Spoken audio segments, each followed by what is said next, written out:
მოგესალმებით, ჩვენ ვიწყებთ სახელმწიფო შესყიდვების კურსს. მე გახლავართ თათა გორდელაძე, სახელმწიფო შესყიდვების სააგენტოს იურიდიული დეპარტამენტის სამართალწარმოების სამმართველოს უფროსი. დღევანდელი თემა, რომელზეც ვისაუბრებ, შეეხება ადმინისტრაციულ სამართალდარღვევებს, ანუ შესყიდვების სააგენტოს მიერ სამართალდარღვევის გამოვლენის პროცესს, რაც დადგენილია საქართველოს ადმინისტრაციული სამართალდარღვევის კოდექსით და შესყიდვების სააგენტოს როლს თუ როგორ ავლენს ის დაახორციელებს მისთვის მინიჭებულ საკმაოდ მნიშვნელოვან უფლებამოსილებას, გამოავლინოს სამართალდარღვევები, მოახდინოს შესაბამისი რეაგირება და შემდგომ ის მისი უფლებამოსილების და მისთვის მინიჭებული უფლებამოსილების ფარგლებში გადააგზავნოს შემდგომი რეაგირებისთვის სასამართლოში. დღევანდელი თემა, ანუ ძირითადად შევეცდები აღწერო ის პროცესი, თუ რა მოქმედებებს ახორციელებს შესყიდვების სააგენტო, ანუ რა პროცედურულ მიმდინარეობებს გადის იმისთვის, რომ დადგენილად იქნეს მიჩნეული სამართალდარღვევა და აღნიშნულ საკითხებს მიმოვიხილავ, რა თქმა უნდა, დეტალურად. შესყიდვების სააგენტო, როგორც აღვნიშნე, მისთვის კანონმდებლობით მინიჭებული უფლებამოსილების ფარგლებში ახორციელებს დარღვევის გამოვლენას, შესაბამის პროცედურებს გადის იმისთვის, რომ დადგენილად მიიჩნიოს კონკრეტულ შემთხვევაში იყო თუ არა ის საკითხი დარღვევა და შემდგომ მოახდინოს შესაბამისი რეაგირება. ანუ რეაგირებას რაც შეეხება, ეს არის ის შემთხვევა, როდესაც იმ ყველა შემწყიდვალ ორგანიზაციას, რომლებიც საკმაოდ ბევრია, 4800-მდე შემწყიდვალ ორგანიზაციებს, რომელთათვისაც სავალდებულოა განახორციელონ შესყიდვები ამ კანონმდებლობის, ანუ შესყიდვების მარეგულირებელი კანონმდებლობის სრული დაცვით, გამოავლინოს შესაბამისი დარღვევები და მოახდინოს მათზე რეაგირება. შესყიდვების სააგენტო პირველ რიგში, რა თქმა უნდა, შეისწავლის ხსენებულ საკითხს, ანუ განიხილავს ყველა იმ დოკუმენტებს, რომელიც სავალდებულო წესით არის შემწყიდველი ორგანიზაციებისთვის ასატვირთი ერთიან ელექტრონულ სისტემაში და სისტემაში ატვირთული დოკუმენტების შესწავლის შედეგად იღებს შესაბამის გადაწყვეტილებას. ანუ რამდენად ესა თუ ის დარღვევა არის, ვთქვათ, სამართალდარღვევა და ექვემდებარება იგი თუ არა სანქციის გამოყენებას, ანუ გაიგზავნება თუ არა ის სასამართლოში. შესყიდვების სააგენტო პირველ რიგში ახორციელებს, როგორც მოგახსენეთ, შესწავლას დოკუმენტების, ეს შეიძლება იყოს გამარტივებული შესყიდვის ხელშეკრულება, შესაძლებელია იყოს ტენდერით განხორციელებული შესყიდვა და სწორედ აღნიშნულ ინფორმაციას შეისწავლის, ანუ შესწავლაში იგულისხმება მონიტორინგის განხორციელება ყველა იმ ინფორმაციაზე, რომელიც კანონმდებლობის მიხედვით არის ასატვირთი სისტემაში, იმიტომ რომ სისტემა არის თავისთავად საჯარო და ყველა დოკუმენტი დაცულია მასში და აი ამ დოკუმენტების განხილვის შედეგად ძალიან ბევრი სხვადასხვა მიმართულებებია, მე ხა ერთ მაგალითზე ვისაუბრე, აი ამ დოკუმენტების განხილვის შედეგად უკვე იღებს გადაწყვეტილებას შეესაბამება ის თუ არა იმ მოთხოვნებს, რასაც ქვია სამართალდარღვევა. პირველ რიგში იმისთვის, რომ გამოავლინოს და მიჩნეულ იქნეს ნებისმიერი ტიპის, ვთქვათ, დარღვევა სამართალდარღვევად, იმიტომ რომ მათ შორის საკმაოდ დიდი სხვაობაა, ვინაიდან დარღვევა შესაძლებელია თავისი შინაარსით არ იწვევდეს სანქციას, მაგრამ არსებობს ისეთი ტიპის დარღვევები, რომელიც სავალდებულო წესით, ასე ვთქვათ, სანქციის მექანიზმია ჩადებული საქართველოს ადმინისტრაციულ სამართალდარღვევათა კოდექსში და შესაბამისად ითვალისწინებს სასამართლოში საქმის გაგზავნას და შესაბამის რეაგირებას, ანუ უკვე სასამართლოს კუთხით. შესყიდვების სააგენტო პირველ რიგში ახორციელებს იმას, რომ მან უნდა შეისწავლოს ყველა ის დოკუმენტი, რომელიც მაგალითის სახით ვახსენე საუბრის დროს, ამ დოკუმენტების შესწავლის საფუძველზე ის ადგენს დარღვევას, თუ დარღვევა სახეზეა იმ ფორმით, როგორც ვისაუბრე და მოგახსენეთ, ამისთვის საჭიროა გარკვეული პროცედურების ჩატარება. ანუ პროცედურულ ნაწილში უგულისხმობ იმას, რომ დადგენილია გარკვეული გარემოებები, კერძოდ კი ჩართულია აქ უკვე ზოგადი ადმინისტრაციული კოდექსით დადგენილი ადმინისტრაციული წარმოება, ასევე სავალდებულოა ისიც, რომ შესწავლილი იქნეს ყველა დოკუმენტი კანონმდებლობის მოთხოვნათა სრული დაცვით და სწორედ აღნიშნული საფუძველზე მიიჩნევს სააგენტო მას დარღვევა. თუ ასეთი იქნება, რა თქმა უნდა, სახეზე. ვეცდები დეტალურად მიმოვიხილო შესაბამისი სამართალდარღვევის ის პროცესი, რომელზეც ეხლა ვსაუბრობდით და დეტალურად განმარტო ყველა ის საკითხი, თუ რა პროცედურებს გადის შესყიდვების სააგენტო იმისთვის, რომ გამოავლინოს სამართალდარღვევა და პროცედურებთან დაკავშირებით ვისაუბრებთ დეტალურად. აღნიშნულ შემთხვევაში ჩვენ აქ მითითებული გვაქვს სამართალდარღვევის წარმოების პროცესი, სრულად არის აღწერილი, რომელშიც დეტალურად არის გაწერილი ის პროცედურები, რაზეც ვისაუბრებ ახლა. პირველი არის სამართალდარღვევის აღმოჩენა. სამართალდარღვევის აღმოჩენაში იგულისხმება შემსყიდველი ორგანიზაციისთვის გაგზავნილი კორესპონდენცია, ანუ კორესპონდენცია იმის შესახებ, რომ მის მიერ დარღვეული იქნა რაღაც კონკრეტული შესყიდვის მიმდინარეობის პროცესი. ანუ მაგალითისთვის ტენდერი განვიხილოთ, ანუ მაგალითად ტენდერში შერჩევა შეფასების დარღვევა. ასეთ შემთხვევაში შესყიდვების სააგენტო, როდესაც განახორციელებს მის მონიტორინგს, იმიტომ რომ მონიტორინგი მოგეხსენებათ, რომ ერთ-ერთი მთავარი ფუნქცია შესყიდვების სააგენტოსთვის, განახორციელებს მონიტორინგს და მონიტორინგის შედეგად გამოავლინა დაუშვათ ტენდერში არსებული დარღვევა. ასეთ შემთხვევაში ის პირველ რიგში, რა თქმა უნდა, მიმართავს წერილობით შესაბამის შემსყიდველ ორგანიზაციას, ანუ იმ ორგანიზაციას, რომელიც სავალდებულო წესით, რა თქმა უნდა, შესყიდვების კანონმდებლობის მიხედვით არის შემსყიდველი ორგანიზაცია და მასზე ვრცელდება კანონმდებლობით დადგენილი ნორმები და აი ამ დარღვევის შინაარს მიუთითებს შესაბამის წერილში. წერილში, როდესაც განმარტებული იქნება დარღვევა, შესაბამისი მუხლი არის მითითებული თუ რა იქნა მის მიერ დარღვეული და აი ამაში ვგულისხმობთ ჩვენ სწორედ სამართალდარღვევის აღმოჩენას, ანუ კორესპონდენციის გაგზავნას შემსყიდველი ორგანიზაციისთვის. შემსყიდველი ორგანიზაციისთვის, როდესაც მას უпроსწორად მიუვა შეტყობინება დარღვევის შესახებ, ძალიან მნიშვნელოვანია, რომ გაითვალისწინოს ყველა შემსყიდველმა ორგანიზაციამ წარმოადგინოს შესაბამისი განმარტება. განმარტების წარმოდგენაში ვგულისხმობ იმას, რომ მან უნდა წარმოადგინოს წერილში მითითებული, ანუ სააგენტოს წერილში მითითებული შესაბამისი პასუხი. პასუხში ვგულისხმობთ იმას, რომ მასში უნდა იყოს განმარტებული თითოეული ის დეტალი, რომელზეც შესყიდვების სააგენტომ თქვათ მიუთითა ან ჩათვალა, რომ იქ დარღვევა იყო. შემსყიდველ ორგანიზაციას აქვს იმის უფლება, რომ მან განმარტება თავისთავად წარმოადგინოს, მას შეუძლია არ წარმოადგინოს, მაგრამ ეს მისთვის უფრო უმჯობესია, რათა თუ არსებობს შესაბამისი მტკიცებულებები, არის რაღაც ისეთი ინფორმაცია, დეტალებს აქვს ძალიან დიდი მნიშვნელობა იმისთვის, რომ მან განმარტებაში აღწეროს, თუ რამ გამოიწვია ესათვის დარღვევა. ანუ განმარტებაში ამ ინფორმაციის აღწერას იმისთვისაც აქვს გადამწყვეტი მნიშვნელობა, რომ რამდენად ეს მიზანმიმართული ქმედება იყო. ანუ შემსყიდველი ორგანიზაცია განმარტებით გამორიცხავს მიზანმიმართული ქმედების განხორციელების ალბათობას. ყოველ შემთხვევაში წერილობითი განმარტება სწორედ ამ შინაარსით უნდა იყოს წარმოდგენილი.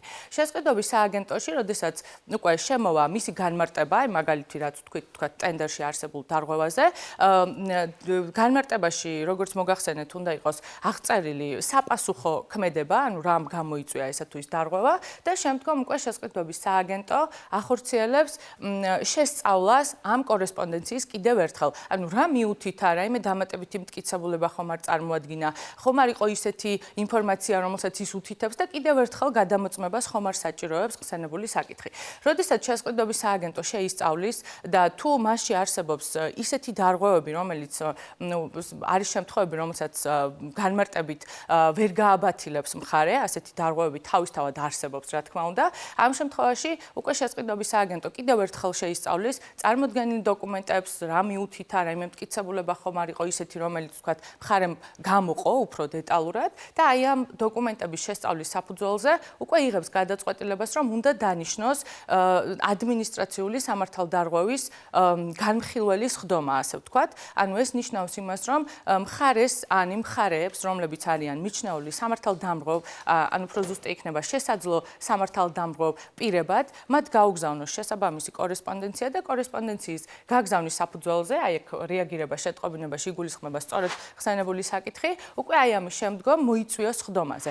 აქ ყურადსაღებია ის გარემოება, რომ ძალიან მნიშვნელოვანია ისიც იყოს განმარტებული, რომ შესყიდვების სააგენტო, როდესაც განახორციელებს რეაგირებას, ანუ იმ კუთხით, რომ მეორე წერილი გაუგზავნა მას გამოვლენასთან დაკავშირებით და მიიჩნია, რომ ეს დარღვევა ნამდვილად დადგენილია და მიაჩნია, რომ დარღვევის ფაქტი არსებობს, ასეთ შემთხვევაში უკვე შემწყიდვალ ორგანიზაციას, ის წარმოადგენს განმარტებას, მაგრამ მეორე წერილი ეგზავნება სხდომის დღის, თარიღის, საათის შეტყობინება და ამ მეორე წერილში მითითებულია, რა თქმა უნდა, ის დარღვევა, ის კორესპონდენცია, რომელიც გაიცვალა როგორც შესყიდვების სააგენტოს და შემწყიდვალ ორგანიზაციას შორის და აი ამ დარღვევასთან დაკავშირებით კიდევ ერთხელ იწვევს შესყიდვების სააგენტოში სხდომაზე, რათა ჩატარებული იქნეს ხელახალი ადმინისტრაციული წარმოება, ანუ იმ ფაქტების და გარემოებების კიდევ უფრო დეტალური გამოკვლევა.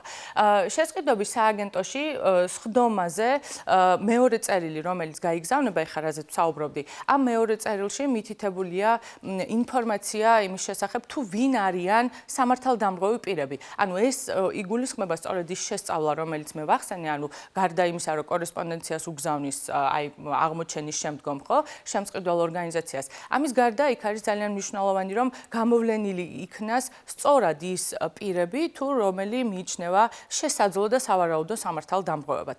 აქედან გამომდინარე, მეორე წერილი უკვე შეიცავს კონკრეტულ მითითებას ამ პირთა შესახებ, მათი სახელები, გვარები და ამ მეორე წერილში ასევე მითითებულია, როგორც მოგახსენეთ, სხდომის დღე, თარიღი, ადგილი, სად ჩატარდება და რომ მათ აქვთ უფლება წარმოადგინონ შესაბამისი განმარტება. ანუ ის კორესპონდენცია კიდევ ერთხელ ან თუ რაიმე დამატებით სურთ, რომ სააგენტომ ამ მხრივ მათ მოусმინოს კიდევ ერთხელ. შესყიდვების სააგენტოში, როდესაც იქნება გამართული სხდომა, აი ამ სხდომის მიმდინარეობის პროცესს აქვს საკმაოდ დიდი მნიშვნელობა იმისთვის, რომ მხარემ მისი უფლებები დაიცვას, ასე დავარქვათ, იმიტომ რომ ამ შემთხვევაში თუ სატენდერო კომისიაზე ვისაუბრებთ, ხომ, აი მაგალითისთვის ტენდერი განვიხილებ საუბრის დასაწყისში, თუ სატენდერო დოკუმენტაციის დარღვევაზე ან სატენდერო კომისიის მიერ განხორციელებულ ქმედებაზე ვისაუბრებთ, რომ მან არასწორად განახორციელა რაღაც კონკრეტული საკითხი, აი ასეთ შემთხვევაში შემწყიდვალ ორგანიზაციის იმ კონკრეტულ პირებს, რომლებიც, როგორც გითხარით, მეორე წერილში იქნებიან მითითებული, რომ უნდა დაესწრონ ამ სხდომას, აი ამ წერილში ის პირები უკვე უნდა გამოცხადდნენ უშუალოდ თავად და მიიღონ შესაბამისი მონაწილეობა სამართალდარღვევის განხილვის პროცესში. ანუ განხილვის პროცესში მათ ჩართულობა საკმაოდ მნიშვნელოვანია, როგორც მე მოგახსენეთ, იმიტომ რომ პოზიციას ძალიან დიდი მნიშვნელობა აქვს, მათ განმარტებას, ან შესაძლოა რომელიმე დამატებითი მტკიცებულება, თუნდაც აი ამ სხდომის პროცესში იქნას წარმოდგენილი მათი მხრიდან, ესეც რა თქმა უნდა, მათი გადასაწყვეტია და აი ამ მიმდინარეობის დროს უკვე ხდება მხარის მოსმენა, ან მხარეთა რამდენი პირიც არის გამოვლენილი სავარაუდო ან შესაძლო სამართალდამღებ პირად.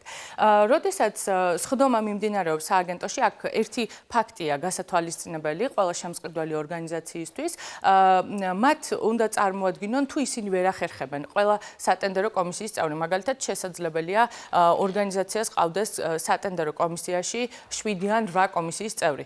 შესაძლებელია ყველა წევრი ვერ ახერხებდეს იმ კონკრეტულ შემთხვევაში დასწრებას, მაგრამ მათი ჩართულობა, როგორც აღნიშნე, მნიშვნელოვანია მათი განმარტება, ხომ? აი ამ შემთხვევაში მას აქვს უფლება წარმოადგინოს ერთი პირი, ან რომელიმე კონკრეტულ პირს მისცეს ნოტარიულად დამოწმებული მინდობილობა, ოღონდ ხაზს უსვამ. ეს აუცილებელია, რომ იყოს ნოტარიულად დამოწმებული მინდობილობა, იმიტომ რომ ამ შემთხვევაში მნიშვნელოვანია კონკრეტული პირის მიერ მიღებული გადაწყვეტილება და თუ რატომ მიიღო ასეთი გადაწყვეტილება, ანუ მის მიერ განხორციელებული ქმედების ახსნა, რომელიც თავად უნდა განმარტოს, რა თქმა უნდა, და შესყიდვების სააგენტოს წარუდგინოს.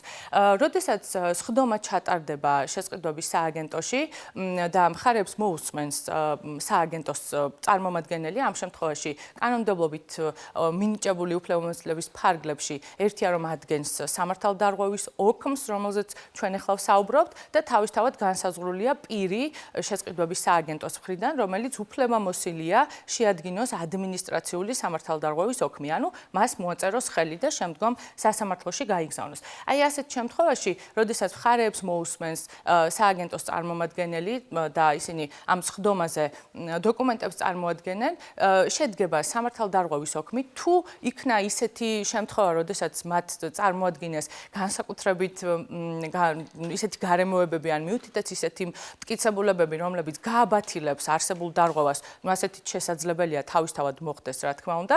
ეს ნიშნავს იმას, რომ ოქმი არ შედგება ამ შემთხვევაში და მხარე შესაძლებელია ითქვას, რომ მან სწორად მიუთითა ის გარემოებები და შესაბამისად შეიძლება აღარ შედგეს სამართალდარღვევის ოქმი. მაგრამ სხვა ყველა შემთხვევაში, რა თქმა უნდა, შესყიდვების სააგენტო, იმიტომ რომ როგორც მოგახსენეთ, ფაქტიურად ორჯერ უგზავნის შემსყიდველ ორგანიზაციას კორესპონდენციას, ანუ დეტალურად სწავლობს და ატარებს ადმინისტრაციულ წარმოებას, უკვე ასეთ შემთხვევაში შესყიდვების სააგენტო დარწმუნებულია იმაში, რომ დარღვევა ფაქტია არსებობს, მაგრამ მხარეთა პოზიციის მოსმენა ძალიან მნიშვნელოვანია. აი უკვე რომ დაადგენს და კიდევ ერთხელ მოისმენს თქვა სატენდერო კომისიის წევრების პოზიციას, მათ კორესპონდენციას თუ რაიმე განმარტება აქვთ წარმოსადგენია, ეს მათი უფლებაა, რა თქმა უნდა, თუმცა როგორც გითხარით, უმჯობესია რომ წარმოადგინონ განმარტებები და მიუთითონ პოზიციების შესახებ, უკვე შესყიდვების სააგენტოში დაიწყება სამართალდარღვევის ოქმის შედგენა, ანუ იმავე სხდომაზე, სადაც მოწვეული იყვნენ ეს მხარეები. სხდომის მიმდინარეობის პროცესში რა პოზიციებიც იქნა ჩამოყალიბებული, რა თქმა უნდა ეს შეიტანება შესაბამის სამართალდარღვევის ოქმში, ანუ ოქმში ასევე მიეთითება ის კორესპონდენცია ან ზეპირი განმარტება თუ სურს მხარეს არის შესაბამისი გრაფა ოქმში და შეუძლია იქ ჩანაწერი გააკეთოს როგორც თავად წარმომადგენელმა, ასევე შესყიდვების სააგენტოს შესაბამისმა პირმა, რომელიც ამ პროცედურულ საკითხებთან დაკავშირებით არის სხდომაზე წარმოდგენილი და აი ამის შემდგომ უკვე ხდება ინფორმაციის სწორად და დეტალურად, რა თქმა უნდა, კიდევ ერთხელ შემოწმება.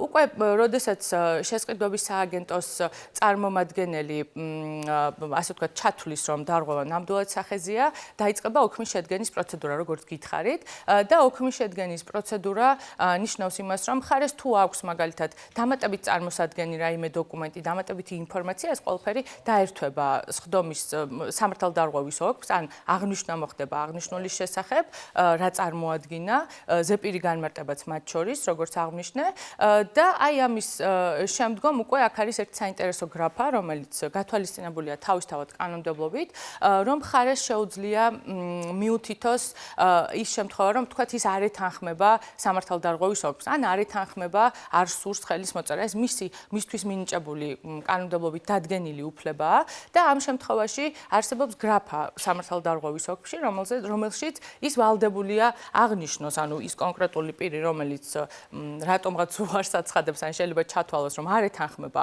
იმ კონკრეტულ დარღვევას, მაგრამ სავალდებულოა აღნიშნული საკითხის შესახებ ჩანაწერი გააკეთოს თავად ამ პირმა და მიუთითოს თუ რა არის უარის თქმის საფუძველი, ანუ რატომ არ ეთანხმება. სწორედ ამ ჩანაწერს ის უკვე აწერს ხელს, ანუ ხელმოწერით ადასტურებს, იქ თარიღი მიეთითება აუცილებლად და აი ამის შემდგომ უკვე სამართალდარღვევის ოქმი თავისთავად უკვე შედგენილია.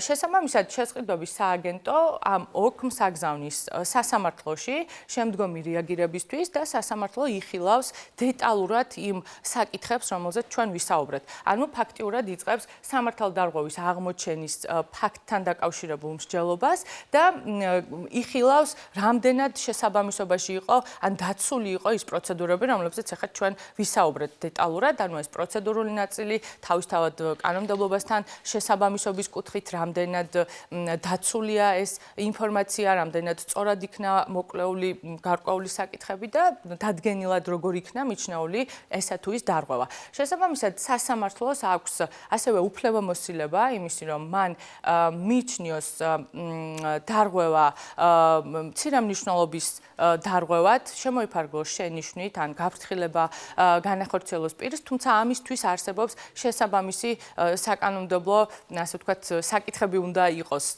წინ უსწრებდეს ამ ამ ყველაფერს იმისთვის, რომ გადაწყვეტილება ამ მიმართულებით იყოს მიღებული, ანუ ვთქვათ, გაფრთხილების ან შენიშვნის გამოყენების კუთხით და სხვა ყველა დანარჩენ შემთხვევაში, რა თქმა უნდა, შესყიდვების სააგენტო ასე ამ მიმართულებით თუ შეადგენს ოქს, იქ პროცესზე უწევს მას წარმომადგენლობა, ანუ წარმომადგენლობაში გულისხმობ იმას, რომ შესყიდვების სააგენტოს წარმომადგენელი ესწრება სავალდებულოდ იმ სხდომას, იმიტომ რომ სასამართლოში გაგზავნის შემდგომ, აი, როდესაც სააგენტო გააგზავნის ამ მასალებს თანდართულ დოკუმენტებთან ერთად, ანუ ოქმს გულისხმობ, აი, ამის შემდგომ უკვე სასამართლო იხილავს, როგორც აღნიშნე, ამ ყველა პროცედურულ თუ კანონის მიერ საკითხებს, ხომ?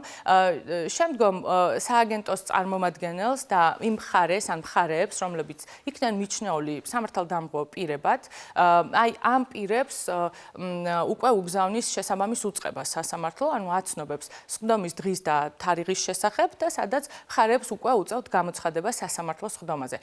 სასამართლოს სხდომაზე სააგენტოს წარმომადგენელი ადასტურებს იმ გარემოებებს, რომელიც აღწერეთ, ანუ სამართალდარღვევის აღმოჩენის პროცესიდან დაწყებული თუ რატომ მიიჩნია შესყიდვების სააგენტომ კონკრეტული დარღვევა სამართალდარღვევად, რა მტკიცებულებებით ამყარებს ის ამ არგუმენტებს, ერთვის თუ არა ეს ყველა დოკუმენტი სამართალდარღვევის ოქმს და შესაბამისად უკვე მსჯელობა მიდის აი ამ კუთხით.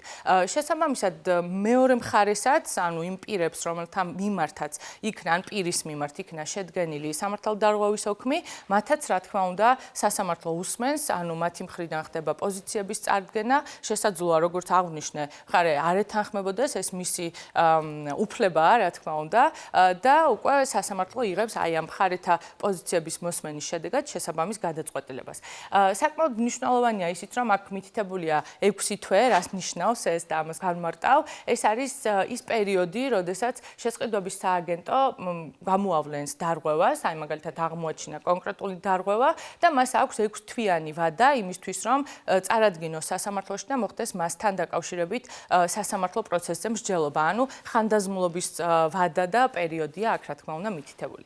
რაც შეეხება შემდეგ საკითხს, რომელზეც მინდა რომ ვისაუბრო, ეს არის კონკრეტული მუხლები, რომლებიც საკმაოდ მნიშვნელოვანია, რომ დეტალურად იცოდეს შემწყიდველმა ორგანიზაციამ, ანუ იმ პირებმა, რომლებიც უშუალოდ ჩართული არიან სახელმწიფო შესყიდვებში და გულისხმობ რას. მაგალითად, იმ მიმართულებით, რომ იქიდან გამომდინარე, რომ მხარეს ეცოდინება უпростоრად შემწყიდველი ორგანიზაციის იმ წარმომადგენლებს, რომლებიც ახორციელებენ სახელმწიფო შესყიდვებს, ჩართული არიან ამ საკმაოდ მნიშვნელოვან პროცესში. თუ მას, რა თქმა უნდა, ეცოდინება რა ტიპის დარღვევები და რა სანქციებია გათვალისწინებული დარღვევისათვის, შესაბამისად უფრო შემცირდება ის არსებული დარღვევები, რომლებიც, რა თქმა უნდა, რომ არ უნდა იყოს და შესყიდვების სააგენტო მუდმივად მთელი პროცესი არის ისიც, რომ რაც შეიძლება ნაკლები დარღვევები არსებობდეს, ამისთვის ცდილობს, რომ ძალიან ბევრი რეკომენდაციები შეიმუშაოს, რომელსაც განათავსებს საიტზე, რომელიც სავალდებულოა იმისთვის, რომ გაეცნოს, რა თქმა უნდა, შემწყიდველი ორგანიზაცია და აი ამ რეკომენდაციებით არსებული, ვთქვათ, პრაქტიკის გაზიარებით, რომელიც ძალიან მნიშვნელოვანია ჩვენ მუდმივ რეჟიმში და იმ ტრენინგებით, რომელიც არსებობს შესყიდვების სააგენტოში თავისთავად, ვცდილობთ, რომ აი ეს დარღვევები, რაც შეიძლება შემცირდეს და ნაკლებად იყოს ისეთი ტიპის დარღვევები, რომელიც ფაქტიურად შესაძლებელია, რომ არ დაუშვას ასეთი დარღვევა შემწყიდველმა ორგანიზაციამ. პირველი მუხლი, რომელზეც ვისაუბრებ, ეს რა თქმა უნდა, საქართველოს ადმინისტრაციულ სამართალდარღვევათა კოდექსით არის დადგენილი და ეხება შესყიდვების კანონმდებლობით, სახელმწიფო შესყიდვების შესახებ საქართველოს კანონის და ნორმატიული აქტებით დადგენილი შესაბამისი მუხლების და სხვადასხვა ნორმების დარღვევებს. ანუ რა არ უნდა განახორციელოს შემწყიდველმა ორგანიზაციამ, რომ არ ქონდეს სამართალდარღვევის ოქმი, არ იყოს სანქცია მის მიმართ გამოყენებული და რა თქმა უნდა ის პროცესი არ გაიაროს, რომელიც მე ავწერე.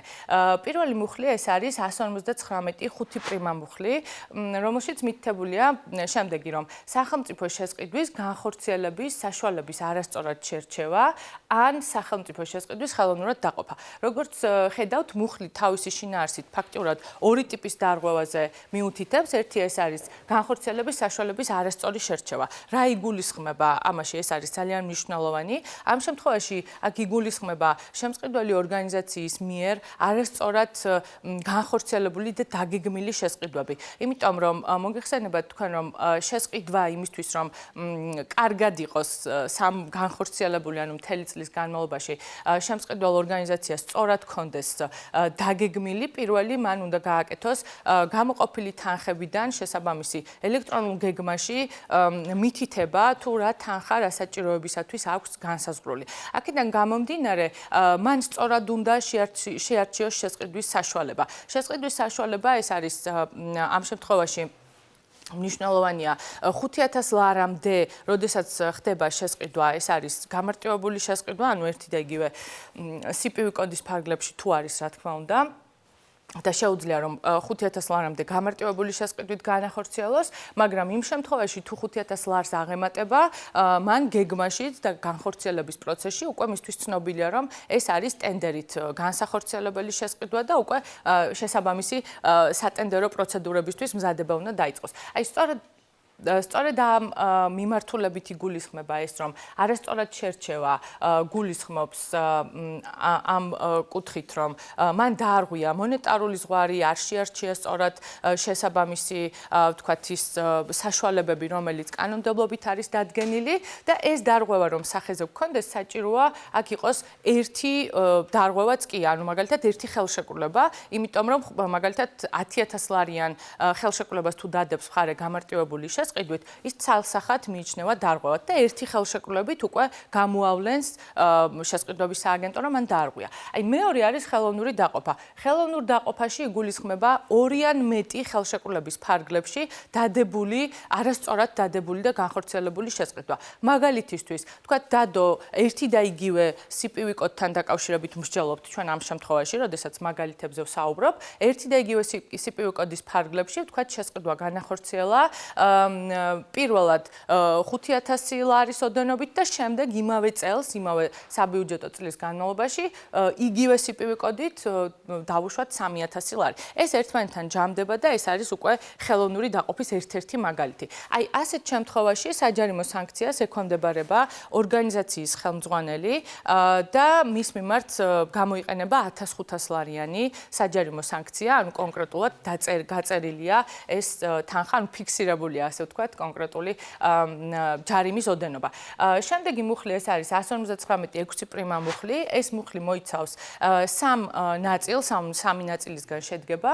პირველი არის სატენდერო დოკუმენტაციის არასათანადო, არასწორად შედგენა, რაც გულისხმობს იმას, რომ დოკუმენტაციაში არ იყოს მაგალითად დოკუმენტაცია ისე შეადგინოს პირმა, რომელიც არ ქმნის კონკურენტულ გარემოს, ანუ ბაზარზე პირიქით უფრო მაგალითად მორგებულია რომელიმე კონკრეტული პირის მიმართ. შესაძლებელია მან მიუთითოს რაღაც ისეთი ჩანაწერი გააკეთოს, რომელიც კანონმდებლობით დაუშვებელია, მაგალითად ჩაწეროს მოდელი, მწარმოებელი, წარმოშობის წყარო, პატენტი და ასე შემდეგ. რაც ცალსახად დაუშვებელია, ერთი მაგალითი რომ თქვათ ხომ? აი ასეთ შემთხვევაში საჯარიმო სანქციას ექვემდებარებიან სატენდერო კომისიის შესაბამისი წევრები. შესაბამისი გულისხმობს იმას, რომ რომელმა კომისიის წევრებმაც დაადასტურეს ხელმოწერით სხდომის ოქმი, ანუ იმიტომ რომ შესაძლებელია 8 კომისიის წევრი ყავდეს კონკრეტულ შემწყიდვალ ორგანიზაციას და იქიდან 7 ესწრებოდა იმ განხილვას, იმიტომ რომ ერთი მივლინებაში ან შვებულებაშია. აი ასეთ შემთხვევაში აქ იგულისხმება ის წევრები, რომელთაც მიიღეს შესაბამისი გადაწყვეტილება. ანუ ამ შემთხვევაში ოქმთან დაკავშირებით ჩვენ ვსჯელობთ, იმიტომ რომ რომელი ოქმითაც იქნა დამტკიცებული სატენდერო დოკუმენტაცია, სწორედ იმ ოქმიდან, ოქმზე ხელმომწერ პირებზე ვისაუბრებთ სამართალდარღვევის კუთხით. 159.6 პრიმა მუხლის მეორე ნაწილი, ეს არის შერჩევა შეფასების დარღვევა, ეს არის საკმაოდ მნიშვნელოვანი მუხლი, რომელიც ძალიან ბევრ დეტალს და ინფორმაციას მოიცავს, იმიტომ რომ საკმაოდ ბევრი დარღვევა შეიძლება იყოს ამ შემთხვევაში, ძირითადად ნომერი მე-12 ბრძანება სახელმწიფო შესყიდვების სააგენტოს თავმჯდომარის ბრძანებაზე ვსაუბრობ, აი ბრძანებით დადგენილ ნორმებზე ვსაუბრობთ, რომ იქ უნდა იყოს დეტალური, ვთქვათ, გაწერილია, როგორ უნდა მოახდინოს შემწყიდველმა ორგანიზაციამ შურათშევა შეფასება, რა პრინციპები უნდა იყოს დაცული და თუ მაგალითად ორგანიზაცია ამის საწინააღმდეგო ქმედებას მიმართავს, ხომ? აი ასეთ შემთხვევაში აქაც სატენდერო კომისიის შესაბამისი წევრების საჯარიმო სანქციას ითვალისწინებს იგივე პრინციპით, როგორც ეს წინამუხლის შემთხვევაში ვთქვი, ანუ შესაბამისი წევრის. ამ მუხლს 159.6 პრიმა მუხლს აქვს მესამე ნაწილი. ეს არის ხელშეკრულების დადების წესების დარღვევა, რაც თავის თავში გულისხმობს იმას, რომ შემსყიდველმა ორგანიზაციამ არასწორად გააფორმა, ვთქვათ, სახელმწიფო შესყიდვის ხელშეკრულება. მაგალითად, კონკრეტული რაღაც განაწესები არის აკრძალული, რომ არ უნდა განახორციელოს ის ქმედება და შემსყიდველი ორგანიზაცია მას არ ღვევს. ანუ შეიძლება ეს მიზანმიმართულად იყოს, შეიძლება მან გაუაზრებლად განახორციელა ის, მაგრამ ასეთ შემთხვევაში მაინც ჩანაწერი არსებობს, რომ თუ დაირღვევა ეს წესები, თავისთავად ექვემდებარება სანქციას და ამ შემთხვევაში ჯარიმდება განსხვავებული პრინციპით, იმიტომ რომ აქ ვთქვი, რომ შემსყიდველი ორგანიზაციის ხელმძღვანელი ჯარიმდება, სატენდერო კომისიის წევრები ვახსენე, მაგრამ ამ შემთხვევაში საჯარიმო სანქციას ექვემდებარება ხელშეკრულებაზე ხელმომწერი პასუხისმგებელი პირი, ანუ ის პირი, რომელმაც ხელშეკრულებას მოაწერა ხელი. 159.7 პრიმა მუხლი, ეს არის სახელმწიფო შესყიდვის განხორციელებისას ინტერესთა შეუთავსებლობის თავიდან აცილების პირობების დარღვევა, ანუ იმ წესების, რომელიც დადგენილია თავისთავად შესყიდვების მარეგულირებელი კანონმდებლობით, ანუ ამ შემთხვევაში თუ ინტერესთა კონფლიქტის წესები ირღვევა. მაგალითად, ინტერესთა კონფლიქტში არის ერთი რომელიმე კონკრეტული, ვთქვათ, სატენდერო კომისიის წევრი და დადგენილია კანონმდებლობით, რომ ამ შემთხვევაში მან უნდა დაწეროს ინტერესთა კონფლიქტი, მოაწეროს მას ხელი და საერთოდ შესყიდვის განხორციელებიდან, ანუ ფაქტიურად სატენდერო კომისიიდან ის უნდა გავიდეს ამ კონკრეტულ შემთხვევაში. თუ ასეთი არსებობს თავისთავად, აი ამ შემთხვევაშიც შესაბამისი პირები, ანუ შესაბამისი ორგანიზაციის ხელმძღვანელი პირი, ანუ ის თანამდებობის პირები, რომლებიც უშუალოდ აი ამ ინტერესთა კონფლიქტის ხელმოწერაზე პასუხისმგებელნი არიან, ანუ რომელთაც უნდა განეხორციელებინათ ხსენებული საკითხი. შესაბამისად, საჯარიმო სანქცია ამ მუხლიდან გამომდინარე განხორციელდება შესაბამისი თანამდებობის პირის მიმართ. აქაც 1500 ლარიან ჯარიმაზე ვსაუბრობთ, იმიტომ რომ თითოეულ შემთხვევაში ყველგან არის 1500 ლარი. 159.8 პრიმა, ეს არის შესყიდვების სააგენტოს გადაწყვეტილების შეუსრულებლობა, აქ იგულისხმება დავების განხილვის საბჭო, დავების განხილვის საბჭოს მიერ მიღებული გადაწყვეტილების აღუსრულებლობა, იმიტომ რომ ძალიან მნიშვნელოვანია გადაწყვეტილების შესრულება, რომელსაც მიიღებს დავების განხილვის საბჭო, შესაბამისი პროცედურების დაცვა, ანუ როგორც კი საჩივარი შემოვა შესყიდვების სააგენტოში, აი იმ ეტაპიდან შესაბამისი ქმედებების განხორციელება, რასაც მიუთითებს დავების განხილვის საბჭო და თუ მაგალითად დავების განხილვის საბჭომ მიუთითა შემსყიდველ ორგანიზაციას მაგალითად ოქმის ბათილობისკენ, იმიტომ რომ გადაწყვეტილება ასე იქნა მიღებული, რომ ბათილად უნდა იქნეს შესაბამისი ოქმი, ან გადასინჯოს სატენდერო კომისიამ ის ოქმი, ეს არის სავალდებულოდ შესასრულებელი შემსყიდველი ორგანიზაციის სატენდერო კომისიისთვის და თუ ის აღნიშნულს არ შეასრულებს, თავისთავად ამ შემთხვევაშიც არის სამართალდარღვევათა კოდექსით დადგენილი შესაბამისი სანქცია, რომ საჯარიმო სანქციას ექვემდებარებიან შესაბამისი სატენდერო კომისიის წევრები, ანუ ისევ სატენდერო კომისია, იმიტომ რომ განხილვა მიმდინარეობს ძირითადად იმ ეტაპამდე, სანამ ხელშეკრულება დაიდება და აქედან გამომდინარე მასზე რეაგირებასაც თავისთავად სატენდერო კომისია ახორციელებს. შემდეგი მუხლი ეს არის 159.9 პრიმა, სახელმწიფო შესყიდვების სააგენტოსთვის ყალბიან სრულ ინფორმაციის მიწოდება, საკმაოდ მნიშვნელოვანი მუხლია თავის შინაარსით, იმიტომ რომ ის განმარტება, რომელიც მე წინა სლაიდზე ვაჩვენე, ანუ სადაც მითითებული იყო, რომ როგორ უნდა იმოქმედოს შემსყიდველმა ორგანიზაციამ, რა განმარტება უნდა წარმოადგინოს, აქაც მნიშვნელოვანია, რომ ის განმარტება რეალობას და სინამდვილეს შეესაბამებოდეს და შესაბამისად არ იყოს ის ინფორმაცია ან ცრუ, რომელიც აბსოლუტურად სხვა გარემოებებს, სხვა ინფორმაციას ასახავს, ვიდრე ვთქვათ რეალობა არსებობს და თავისთავად ყალბი ინფორმაცია უფრო კიდევ ბევრად რთული საკითხი შემსყიდველი ორგანიზაციისთვის, იმიტომ რომ ასეთ შემთხვევაში შესასწავლია ხსენებული ინფორმაცია, რამდენად დადგენილი იქნება, რომ ის არის ვთქვათ ყალბი და ნუ სიყალბის დადგენის შემთხვევაში შესაბამისი პროცედურა არსებობს კიდევ სხვა, რომელზეც ახლა ამ თემასთან მიმართებაში აღარ შევეხები, მაგრამ ამ შემთხვევაში თუ ეს დადგენილი იქნება, საჯარიმო სანქციას ექვემდებარება შემსყიდველი ორგანიზაციის ხელმძღვანელი. ანუ აქედან გამომდინარე, ისევ 1500 ლარიანი ჯარიმა არის აქაც გაწერილი. ეს იყო ის ძირითადი საკითხები, რომელზეც მსურდა მესაუბრა, შესაბამისად შემსყიდველი ორგანიზაციის წარმომადგენლებისთვის ის კონკრეტული პირები, რომლებიც ახორციელებენ სახელმწიფო შესყიდვებს, იმედია გაითვალისწინებთ ხსენებულ საკითხს და მსგავსი ტიპის დარღვევები აღარ იქნება სამომავლოდ, იმიტომ რომ ეს კონკრეტული დეტალები თქვენთვის უკვე ცნობილია. გისურვებთ წარმატებებს, გისურვებთ რაც შეიძლება ნაკლებ დარღვევებს შესყიდვის განხორციელების პროცესში. მადლობთ ყურადღებისთვის.